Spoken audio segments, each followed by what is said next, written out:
The first thing you have to understand with regards to trying to come to terms with the conception of the shadow is to understand the idea of persona. And persona is the you that you present when you want people to accept and like you. Often like. Let's say that you go to a party and you're trying to impress the people that are there and you're trying to get them to like you. And so you maybe get jabbed at a little bit and you laugh and you go along with everyone so that they like you, and then you go home and you're bitterly resentful about the way that you were put down at this party. And that's going to make all sorts of aggressive, I wish I could have said, it's going to make all sorts of aggressive and vengeful thoughts sort of flash through your imagination. Well, the first part of the problem is that you were too much persona, right? You sacrificed yourself in some sense at the party so that people would like you. And in the second part, you're refusing to admit to the existence of those elements of you that would have actually protected you from doing that. So let's say you go home and you're all bitter and resentful and you have fantasies of revenge. I mean, that reveals to you the shadow part of you that's aggressive. And the thing is, you actually need that, because if you would have integrated that more successfully into your personality, when you went to the party, you wouldn't have had to let people put you down to get them to like you. Instead of having a face like this, which says, I'll take anything that's coming my way, you have a face and a stance that's more determined and assertive. And if you manifest that properly, people aren't going to mess with you to begin with. But you may have already adopted a morality that says, well, I have to be likable and I shouldn't do anything that causes any conflict and I shouldn't ever, hurt anybody's feelings. And so you're just to present yourself as a punching bag, and you think that makes you a good person, but it doesn't. And there's no integration of the shadow in that situation. So you see that at the end of the movie, when I mentioned this, when Simba climbs up the rock to take control of it, all the female lionesses bare their teeth and he roars. It's like that aggressiveness is integrated into him.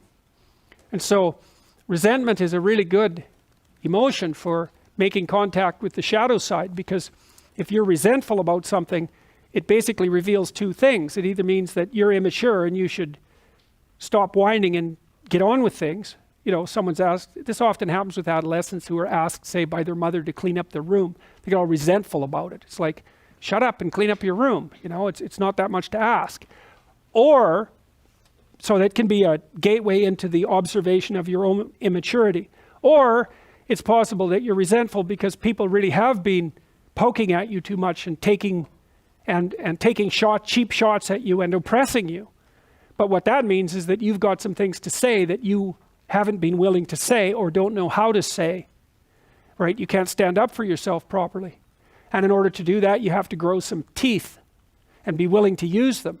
And again, that's something that might violate your morality, because you might say, well, I shouldn't be able to bite people. And the thing is, yes, you should be able to bite people hard. And if you're able to bite them, then generally you don't have to. But they need to know that you can, because otherwise, especially people who are badly socialized, they'll just keep encroaching on you and encroaching on you and encroaching on you and encroaching on you until you put up a wall. Like someone who's really well put together won't do that, because they're sophisticated. But if you run into people who only have boundaries because other people impose them on them and you won't do it, you're going to be the bullied one in the office, for example. You're not going to get a raise. People aren't going to credit you with your own work. Other people are going to take credit for it. And you're going to go home angry because you're doing your best and you're trying to get along with everyone and nothing ever goes your way. Well, it's because you're a pushover. And you think that's good because you confuse harmlessness with morality. It's not right. Just because you can't do any damage doesn't mean you're moral. It just means you don't have the capability for mayhem. And that makes you a pushover. I mean, the Jungian stuff is very, very dark, It's very dark because his notion of what constitutes a moral human being is much different from the typical view. He really thinks you get that horrible side of yourself integrated so it's up there where you can use it. Because otherwise you're dangerous.